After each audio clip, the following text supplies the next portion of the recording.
안녕하십니까. 이번 시간부터는 본격적으로 재무회계 파트를 시작하도록 하겠습니다. 우리 교재를 보시면 알다시피 1편이 재무회계고 2편이 원가회계, 3편이 이제 문제풀이로 이어지겠죠. 재무회계를 먼저 시작하는데요. 우리 페이지 2페이지를 보시면 1장 재무회계의 기초 그랬죠? 느낌이 기초 그러니까 가장 기본적이고 쉬운 부분처럼 보이지만 다분히 여기 파트는 이론적인 부분이 상당히 많습니다.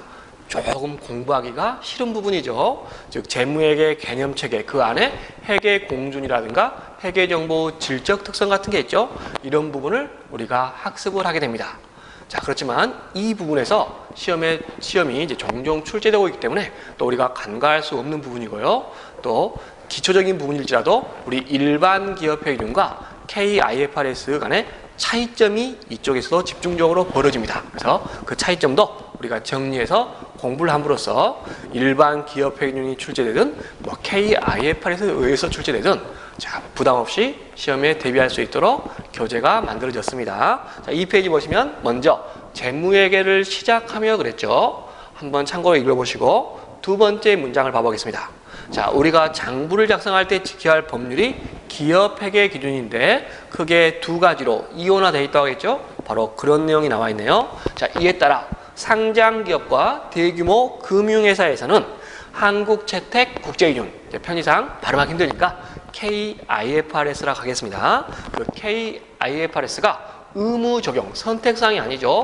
의무 적용되고 우리나라 기업의 99.9% 이상이 비상장 기업인데요. 이런 비상장 기업에는 자, 일반 기업회 기준, KGAAP라고 해요. 그 일반 기업회 기준이 적용됨으로써 자, 기업회 기준이 이렇게 이원화되어 있다는 거죠. 이에 따라 본 교재는 자, KGAP, 즉 일반 기업회 기준 위주로 서술하되 한국채택국제기준과 일반 기업회 기준과는 자, 차이점을 각 장마다 요약하여 자, 설명의 편의를 도모하고자 하겠다는 거죠. 자, 이 부분 참고해서 수업을 들으시기 바랍니다. 자, 그리고 자, 먼저 1절에 보시면 재무회계의 의의가 나와 있죠. 뭐 이런 부분은 우리가 다 아는 부분이지만 자, 정리를 하고 간단히 정리를 하고 또 넘어가야겠죠. 그래서 먼저 우리가 1절에 공부할 게 재무회계의 의의입니다. 의의. 자, 의의는 각 책마다 약간씩 다르게 되어 있지만 이 교재에 나와 있는 이 의의가 이제 미국식 정의인데 가장 자, 이게 정의가 짧으면서도 자, 모든 내용을 함축하고 있기 때문에 가장 훌륭한 정의라 할 수 있겠습니다. 읽어보겠습니다. 재무회계란 자, 기업의 일부 정보 이용자에게 경제적 의사결정에 유용한 정보를 전달하기 위해 재무제표라는 그 도구, 표준화된 양식을 통해서 재무 보고를 하는 회계를 재무회계를 한다고 했죠. 그래서 여기에 우리가 앞으로 공부할 모든 내용이 파노라마처럼 쫙 펼쳐지는 거죠. 그래서 잠깐 우리가 세부적으로 봐보시면 의에서 먼저 이 재무회계는 외부 정보 이용자를 위한 회계죠. 만일에 내부 정보 이용자를 위한 회계가 되어버리면 이제 원가회계가 되는 거죠. 그래서 첫 번째 의에서 자, 이 재무회계는 자, 외부 정보 이용자를 위한 회계입니다. 그렇죠? 외부 정보 이용자, 내부 정보 이용자인 경영자를 위한 회계면 원가회계에 영향이 되지만 외부 정보 이용자이기 때문에 재무회계 되는 거죠. 대표적인 외부 정보 이용자가 자금을 출자한 주주라든가 은행처럼 자금을 대여 빌려준 채권자가 있겠죠. 주주, 채권자. 그 밖에 뭐 세금을 제대로 내고 있는가 감시하는 정부, 환경 오염시키지 않나 감시하는 뭐 시민단체, 그리고 월급이 꼬박꼬박 나올 건가 항상 노심초사하는 우리 종업원들. 종업원도 내부 정보 이용자가 아니라 외부 정보 이용자예요. 그래서 외부 정보 이용자는 이렇게 무수하게 많죠. 핵심이 이제 주주하고 채권자입니다. 이런 외부 정보 이용자에게 이들에게 자, 왜 제공해요? 경제적 의사결정을 하는데 도움이 되도록 하겠다는 거죠. 소스를 제공하는 거죠. 그래서 자, 의의 또 경제적 의사결정. 이 주주나 채권자들이 경제적 의사결정을 하는데 도움이 되게 하겠다는 거죠. 여기서 경제적이라는 것은 뭔 뜻이에요? 참 우리가 교재라든가 신문에 뭐 TV 같은데 경제적이란 말이 나오면 참 천한 말입니다. 참 천한 말인데 그냥 이거 뭡니까? 경제적이라는 것은 그냥 돈과 관련된 거죠. 돈과 관련된 의사결정. 주주는 어떤 돈과 관련된 의사결정을 해요? 뭐 기업 경영 성과가 좋을 거래 상대면 기존 주식을 계속 가지고 있거나 추가 매입을 하겠죠. 반면에 경영 성과가 안 좋을 것 같으면 가지고 있는 주식을 처분해야겠죠. 이런 주식을 계속 보유할 건가 처분할 건가. 채권자 같은 경우는 자금 대여한 것을 만기를 연장할 건가 아니면 곧바로 해소할 건가 또는 추가 대출을 해줄 건가 말 건가. 이런 돈과 관련된 의사결정, 그 의사결정에 유용한 정보, 우리 회계 담당자 하는 일이 바로 이런 주주나 채권자가 돈과 관련된 의사결정을 하는데 도움이 되는 유용한 정보를 뭐 하는 거예요? 전달하기 위해죠. 전달. 그래서 여기서 핵심 단어가 또 전달이라는 게 나와요. 이 재무회계의 통틀어서 가장 중요한 단어가 전달입니다. 그래서 글씨가 진하게 되어 있죠. 그럼 전달은 어떤 의미냐?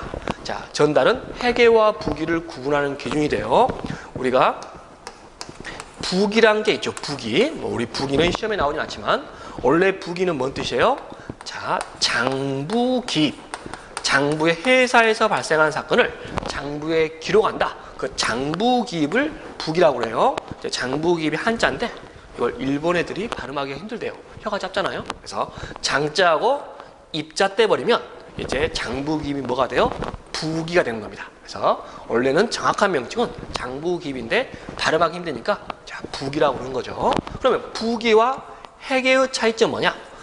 부기라는 것은 단순하게 장부의 기록에서 회사에서 발생한 사건을 기록해서 보관한 걸로 끝나지만 회계는 그 부기에다가 플러스 뭐요? 바로 전달이죠. 외부에 공표를 해야 돼요.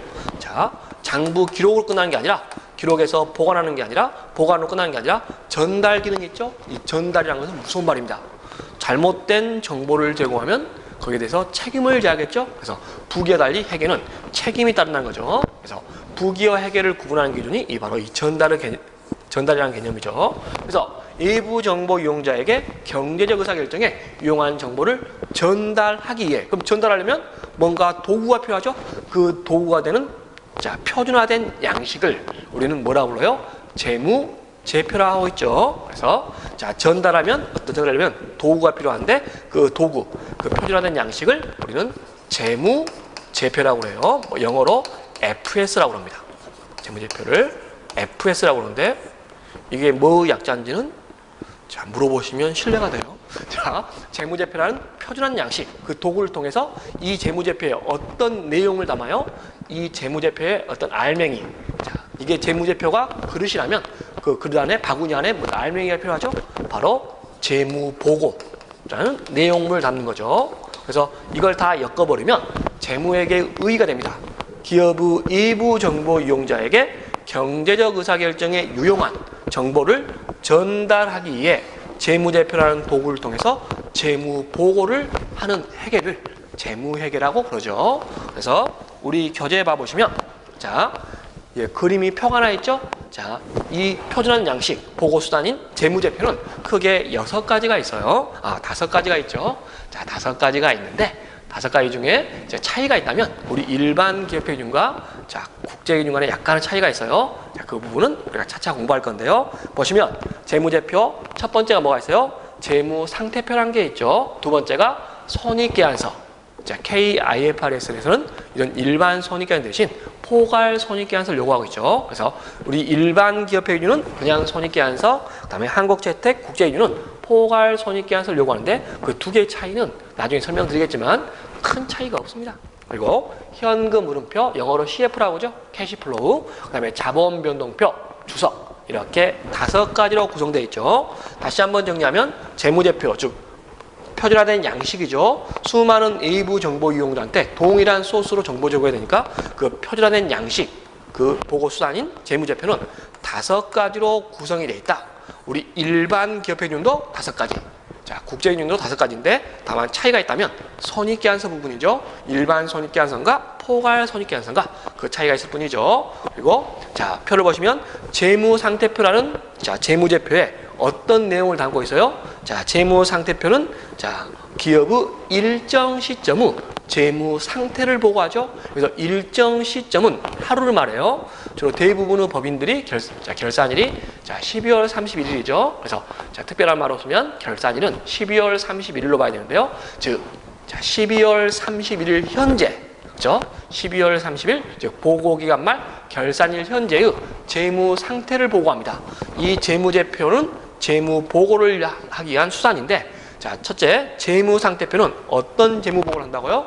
일정 시점 후 재무 상태를 보고해요. 재무 상태를 보고하는 자, 구성 요소는 자, 자산, 부채, 자본 세 가지가 있죠. 자, 12월 말 현재 특정 기업의 자산은 얼마고 또 부채는 얼마인가? 그 자산에서 부채 뺀 자본은 얼마인가? 이런 재무 상태를 보고합니다.